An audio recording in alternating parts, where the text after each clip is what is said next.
Two wheeler ಇಂಡಸ್ಟ್ರಿಯಲ್ಲಿ ವೃತ್ತಿ ಜೀವನದ ಅವಕಾಶಗಳು.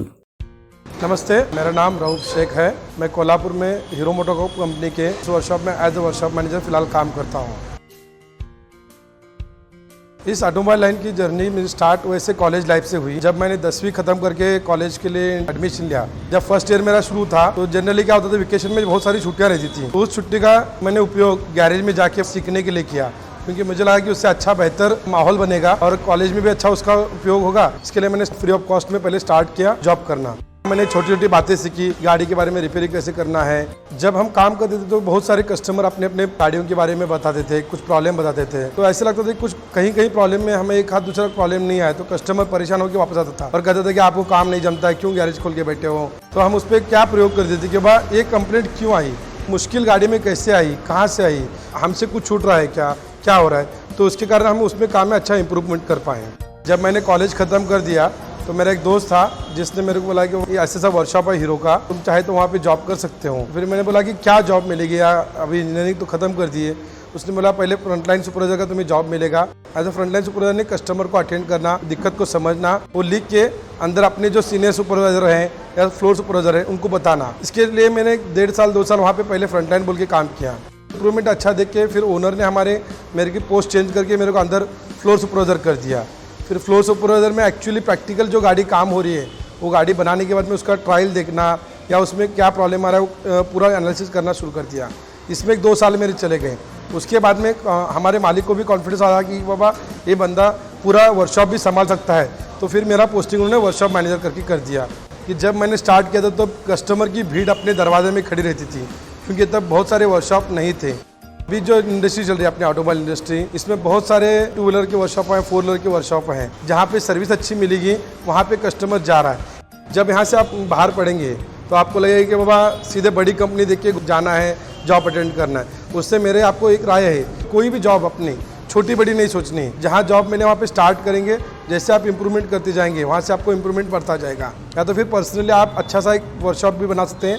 इंडस्ट्री सोचती है अगर कोई लड़का लेना है तो क्या सीख के आया है, वो कहाँ तक ग्रोथ कर सकता है, उसको देखा जाता है। हमें लगता है कि हमने 4 किताबें पढ़ लिया, अच्छा सा ट्रेनिंग ले लिया, लेकिन जब प्रैक्टिकल काम करना है तभी हमें पता चलेगा कि हमें क्या आता है। कौन सा भी छोटा बड़ा काम हो आप पहले स्टार्ट कीजिए, वहाँ पे जाके सीखिए, फिर इम्प्रूवमेंट कीजिए, तो आपको अच्छा सा उसमें से बेनिफिट मिल के आप आगे बढ़ सकते हैं उसमें से। इंडस्ट्री से जब इंटरव्यू ले जाते हैं बहुत सारे लड़के, तो सब में पहला होना चाहिए कि उसका पहराव अच्छा हो, आपका इंप्रेशन बढ़ता है। और जितना काम हमें आता है कॉन्फिडेंस लेवल के साथ पूरा प्रेजेंट करें। और आपका जो CV बनता है उसमें आप जो काम में माहिर हैं को आप हाईलाइट कर दें कि वो मैं ये काम बहुत अच्छा कर सकता हूँ।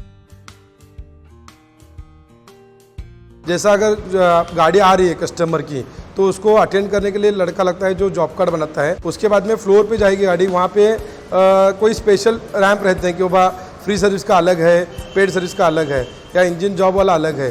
तो हर एक डिपार्टमेंट से वो लड़के वहाँ पे अलग अलग जगह पे काम करते हैं। कस्टमर को हम वारंटी देते हैं गाड़ियों की, या इंजन का रूम करना है तो इंजन के लिए स्पेशल रूम बनाई जाती है जहाँ पे इंजन का स्पेशलाइजेशन काम होता है। तो आप जब भी जाएँ तो स्टेप बाय स्टेप सभी जगह पे देखें और आप हर जगह पे काम करें, तो आपको पता चलेगा कि वो बात कहाँ पे क्या क्या काम हो रहा है।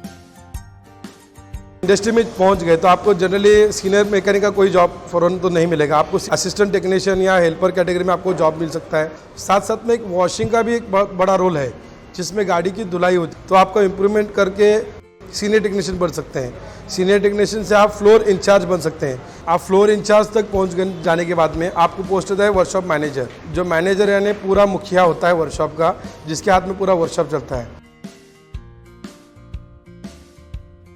एक आधा वर्कशॉप में आता है बंदा, तो पुराने वालों को एक प्रॉब्लम होता है कि बाबा ये नया लड़का आया है, एक तो इसको भगा देंगे या तो फिर मालिक के पास ये नज़दीक जाएगा तो मेरा वैल्यू कम हो जाएगा। इसके लिए हमें क्या करना है, जो भी पुराने लड़के हैं वहाँ पे उनसे दोस्ती बनाने की कोशिश करनी चाहिए। अगर गलत है तो आप गलत है बता दीजिए, लेकिन कैसे बताना है उसका तरीका अलग होना चाहिए। अगर आप सीधे सीधे बताने की कोशिश करेंगे तो फिर आपको सिखाएंगे नहीं, या तो फिर मिसगाइड करेंगे, या आपको गलत भी सिखा सकते हैं, जिसके कारण आपका परफॉर्मेंस कम हो सकता है। तो आप जैसा सिचुएशन है उस हिसाब से बनने की कोशिश करें, और इसके लिए संयम की बहुत ज़्यादा ज़रूरत होगी। ऑटोमोबाइल लाइन जो ऐसे है कि यहाँ पे वर्किंग स्टाइल बहुत अलग रहता है। हर एक वर्कशॉप में ऐसा लिखा जाता है कि वह आने का टाइमिंग है, जाने का टाइमिंग नहीं है। जनरली 8 घंटे का वर्कशॉप रहता है, लेकिन कभी अगर कोई गाड़ी कस्टमर की अटक गई है या कस्टमर कोई जाने वाला है, बाहर गांव का है, आपको गाड़ी बना के देनी है, तो उस कंडीशन में आपको रुक के आप काम कीजिए, कस्टमर को सर्विस दीजिए, तो कस्टमर आपके पास रिटर्न होगा। पहले क्या होता था, एक फिक्स सैलरी रहती थी कि बाबा इतनी सैलरी ले लो। अभी का ज़माना बदल गया। अभी क्या हो रहा है कि आपको काम क्या आ रहा है उसके हिसाब से सैलरी है। नहीं तो पहले क्या होता था, ये नया बंदा है, इसको इतना ही सैलरी देना है। अभी वैसी स्ट्रेटेजी बंद हो गई है। इंडस्ट्री में अभी एडिशनल हो गया कि वह हर एक बंदे का इंश्योरेंस किया जाता है। फिर अभी एडिशनल फैक्टर आ गया कि इंसेंटिव स्ट्रक्चर, क्योंकि आपको भी काम करना है और हमें भी काम से कुछ पैसा मिलाना है। आपको समझे एक फिक्स पगार मिल रहा है और प्लस आपको एडिशनल पैसा मिल रहा है, तो ही आप उसमें काम करेंगे, नहीं तो आपको मज़ा नहीं आएगा काम करने के लिए। इंडस्ट्री में बनाया कि वो PF बनाना है, ESI है, ये भी सब अभी उसमें ऐड हो गए हैं। भले 1-2 दिन लगने वाली गाड़ी अगर ओवर टाइम करके 1.5 दिन में गाड़ी खत्म हो रही है, तो कस्टमर से भी पैसा आएगा, आप भी कस्टमर भी विन सिचुएशन में चला आएगा, मैं आने वाला टेक्नीशियन को भी ओवर टाइम मिलेगा तो वो भी विन सिचुएशन में रहेगा, और वर्कशॉप भी अच्छा विन सिचुएशन में रहेगा। साथ साथ में एक वॉशिंग का भी एक बहुत बड़ा रोल है, जिसमें गाड़ी की धुलाई होती है। क्योंकि आपने भले कितना भी अच्छा काम कर लिया हो, गाड़ी आपने अच्छी बना दी, पूरी टकाटक बना दी, लेकिन गाड़ी साफ़ सफाई नहीं हुई, गाड़ी धुली गई नहीं, बहुत सारा काम उस पर डिपेंड रहता है। उसमें एक क्यूरियोसिटी रहती है कि वह गाड़ी का मेरा काम हुआ है कि नहीं। और दूसरा रूट वॉशिंग का ये अच्छा रहता है कि वह आप भले आपने गाड़ी में कुछ कमियां रह गई हो, लेकिन आपने गाड़ी बढ़िया से धो के रखी है, तो कस्टमर हैप्पी हो जाए कि बाबा ये नहीं, मेरी गाड़ी अच्छी बनी है। क्योंकि आप वॉशिंग करेंगे तो आपको क्या गाड़ी में धुलाई होती है, कैसे होता है, उसके बारे में मालूम पड़ेगा। अपने वर्कशॉप में काम करते हैं सुरक्षा की बहुत ज़रूरी है, क्योंकि कहीं कहीं काम करते समय कुछ लग जाता है। इसके लिए कभी भी वर्कशॉप में आप शूज़ डाल के जाएँ। और जो भी काम कर रहे हैं उसके लिए अगर कोई स्पेशल टूल्स हैं या स्पेशल स्पैनर्स बने, तो उसी के साथ काम करने की कोशिश करें। क्योंकि बहुत जगह वर्कशॉप में क्या होता है, ठोक ठाक के भी काम किया जाता है। इससे एक तो वो गाड़ी का डैमेज हो सकता है, और दूसरा अगर ठोक ठाक करते समय अगर कहीं आपको लग गया तो आपको भी हानि हो सकती है।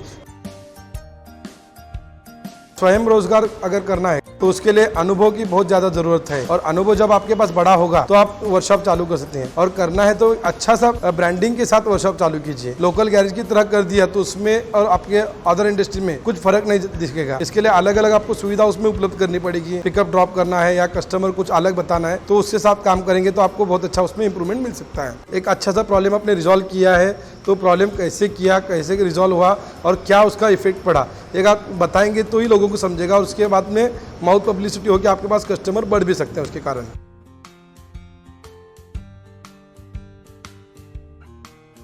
बड़े हमें बताया गया था, जब आप ऑटोमोबाइल लाइन में काम कर रहे हैं तो सर पे बर्फ और मुंह में शक्कर होनी चाहिए। मुंह में शक्कर यानी मीठा बोलना आना चाहिए और दिमाग ठंडा होना चाहिए। जो आदमी इस काम से काम करेगा तो एक अच्छा बिजनेसमैन और अच्छा वर्कशॉप हैंडलिंग बन सकता है।